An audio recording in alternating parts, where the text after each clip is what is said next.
Hello friends, എല്ലാവർക്കും സ്വാഗതം പുതിയ വീഡിയോയിലേക്ക്. അപ്പോൾ ഇന്ന് ഞാൻ വന്നിട്ടുള്ളത് മാവ് കുഴയ്ക്കാതെ പരത്താതെ വളരെ എളുപ്പത്തിൽ ഉണ്ടാക്കിയെടുക്കാൻ പറ്റുന്ന ഒരു വെറൈറ്റി ആയിട്ടുള്ള മോമോസ് റെസിപ്പി ആയിട്ടാണ്. എന്നും പറയുന്ന പോലെ വീഡിയോ കണ്ടിട്ട് ഇഷ്ടപ്പെടുവാണെങ്കിൽ ലൈക്ക് ചെയ്യുക, ഷെയർ ചെയ്യുക, കമൻറ്റ് ചെയ്യുക, ചാനൽ സബ്സ്ക്രൈബ് ചെയ്യാനും മറക്കരുതേ. പിന്നെ ഫേസ്ബുക്കിലൂടെയാണ് വീഡിയോ കാണുന്നതെങ്കിൽ പേജ് ഫോളോ കൂടി ചെയ്യണേ. അപ്പോൾ നമുക്ക് നേരെ വീഡിയോയിലോട്ട് പോവാം. ഞാനിവിടെ ഒരു പാൻ നന്നായിട്ട് ചൂടാക്കി എടുത്തിട്ടുണ്ട്. ഇതിലോട്ട് 2 ടേബിൾ സ്പൂൺ ഓയിൽ ഒഴിച്ചു കൊടുക്കാം. ഓയിൽ ചൂടായിട്ട് വരുമ്പോൾ ഒരു വലിയ ഉള്ളി അരിഞ്ഞതും ആവശ്യത്തിന് ഉപ്പും ചേർത്ത് കൊടുക്കാം. എന്നിട്ട് നന്നായിട്ടൊന്ന് വഴറ്റിയെടുക്കാം. ഇപ്പോൾ ഇതാ ഉള്ളി ഒന്ന് വഴന്നു വരാൻ തുടങ്ങിയിട്ടുണ്ട്. ഇനി ഇതിലോട്ട് ഒരു മീഡിയം സൈസിലുള്ള ക്യാരറ്റ് ഒന്ന് ഗ്രേറ്റ് ചെയ്തെടുത്തിട്ടുണ്ട്, അതുകൂടി ഇട്ടെടുക്കാം. ഇനി ഇതിലോട്ട് ഒരു 3 പച്ചമുളക് ചെറുതായിട്ട് അരിഞ്ഞതും ഒരു 1.5 ടീസ്പൂൺ ഇഞ്ചി വെളുത്തുള്ളി ചേർത്തത് കൂടി ഇട്ട് കൊടുക്കുന്നുണ്ട്. എന്നിട്ട് വീണ്ടും വഴറ്റിയെടുക്കുവാണ്. മോമോസ് കഴിക്കുന്ന സമയത്ത് ഈ ഒരു വെജിറ്റബിൾസ് എല്ലാം ഒന്ന് കടിക്കാൻ പറ്റുന്ന പാകത്തിൽ കിട്ടണം, നല്ല സോഫ്റ്റ് ആയിട്ട് പോകരുത്. ഇനി ഇതിലോട്ട് വേവിച്ചതിന് ശേഷം ഒന്ന് ഉടച്ചെടുത്തിട്ടുള്ള 2 പീസ് ചിക്കൻ ചേർത്ത് കൊടുക്കാം. ഇനി ഇതിലോട്ട് ഒരു 1/4 ടീസ്പൂൺ ഗരം മസാലയും 1/2 ടീസ്പൂൺ കുരുമുളക് പൊടി കൂടി ഇട്ട് കൊടുക്കാം. പിന്നെ കുറച്ച് കറിവേപ്പിലയും മല്ലിയിലയും അരിഞ്ഞത് കൂടി ഇട്ട് കൊടുക്കുന്നുണ്ട്. എന്നിട്ട് നന്നായിട്ടൊന്ന് ഇളക്കി യോജിപ്പിച്ചെടുക്കാം.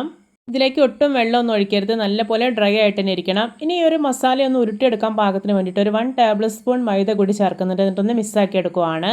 ഇപ്പോൾ ഇത് നമ്മുടെ ഫില്ലിംഗ് ഇവിടെ പെർഫെക്റ്റ് ആയി തന്നെ റെഡി ആക്കിയിട്ടുണ്ട്. ഇനി ഫ്ലെയിം ഓഫ് ആക്കാം. എന്നിട്ട് ഇതൊന്ന് ചൂടാറാൻ വേണ്ടിയിട്ട് മാറ്റി വയ്ക്കുകയാണ്. അപ്പോൾ വളരെ ടേസ്റ്റി ആയിട്ടുള്ളൊരു ഫില്ലിംഗ് ആണിത്. എല്ലാവരും ഇതുപോലെ ഒന്ന് തയ്യാറാക്കി നോക്കണേ. ഇപ്പോൾ ഇതാ ഫില്ലിങ്ങിൻ്റെ ചൂടൊക്കെ അത്യാവശ്യം നന്നായി പോയിട്ടുണ്ട്. ഞാനിതൊരു 7 ബോളുകളായിട്ടൊന്ന് ഉരുട്ടിയെടുത്തിട്ടുണ്ട്. ഞാനിതാ ഇവിടെ ഒരു ബൗളിൽ തണുത്ത വെള്ളം എടുത്ത് വെച്ചിട്ടുണ്ട്. പിന്നെ ഒരു ബൗളിൽ ഒരു 10 ടേബിൾ സ്പൂൺ മൈദ കൂടി എടുത്തിട്ടുണ്ട്.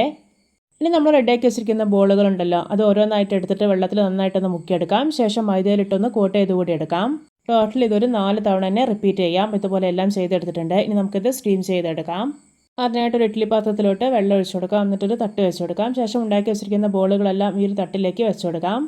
ഇനി ഇത് അടച്ച് വെക്കാം. എന്നിട്ടൊരു ഹൈ ഫ്ലെയിമിൽ വെച്ചിട്ട് 10 മിനിറ്റാണ് സ്റ്റീം ചെയ്തെടുക്കേണ്ടത്. ഇപ്പോൾ ഇതാ 10 മിനിറ്റ് ആയിട്ടുണ്ട്. കണ്ടോ, നമ്മുടെ മോമോസ് എല്ലാം നല്ല പെർഫെക്റ്റ് ആയി തന്നെ സ്റ്റീംഡ് ആയിട്ടുണ്ട്. ഇത് കണ്ടോ, ഒട്ടും പൊട്ടി പോവുകയൊന്നും ചെയ്തിട്ടില്ല. ഇനി ഇതൊന്ന് ഷാലോ ഫ്രൈ ചെയ്തെടുക്കണം. അതിനായിട്ട് ഞാനിവിടെ ഒരു പാൻ അടുപ്പത്ത് വെച്ചിട്ടുണ്ട്. ഇതിലോട്ട് 2 ടീസ്പൂൺ നെയ്യ് ഒഴിച്ചു കൊടുക്കാം. ഇപ്പോൾ ഇതാ നെയ്യ് മെൽറ്റായി വന്നിട്ടുണ്ട്. ഇനി ഇതിലോട്ട് റെഡിയാക്കി വെച്ചിരിക്കുന്ന മോമോസ് എല്ലാം നിരത്തി വെച്ച് കൊടുക്കാം. ഇത് കൂടുതലായിട്ട് എണ്ണയോ നെയ്യോ ഒഴിച്ചിട്ട് ഡീപ് ഫ്രൈ ചെയ്യേണ്ട ആവശ്യമൊന്നുമില്ല. ജസ്റ്റ് ഒന്ന് ഷാലോ ഫ്രൈ ചെയ്തെടുത്താൽ മതി. ഇതിൻ്റെ പുറമേക്കൊന്ന് ചെറുതായിട്ട് മൊരിഞ്ഞ് കിട്ടണം, അത്രയേ ഉള്ളൂ. ഇനി ഇതെല്ലാം ഒന്ന് തിരിച്ചു മറിച്ചിട്ട് കൊടുക്കുക. ഇപ്പോൾ ഇത് പാകമായിട്ടുണ്ട്. ഇത് നമ്മുടെ രുചികരമായിട്ടുള്ള വെറൈറ്റി ആയിട്ടുള്ള മോമോസ് റെഡി. നോക്കി കാണുമ്പോൾ തന്നെ കൊതി വരുന്നില്ലേ?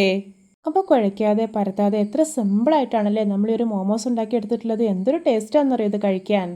എല്ലാവർക്കും എൻ്റെ variety and tasty momos recipe ഇഷ്ടപ്പെട്ടെന്ന് വിചാരിക്കുന്നു. ഇഷ്ടപ്പെട്ടാൽ സപ്പോർട്ട് ചെയ്യാൻ മറക്കരുതേ. അപ്പോൾ ഇതുപോലെയുള്ള വെറൈറ്റി വീഡിയോകളായി നമുക്ക് വീണ്ടും കണ്ടുമുട്ടാം. Okay, bye bye.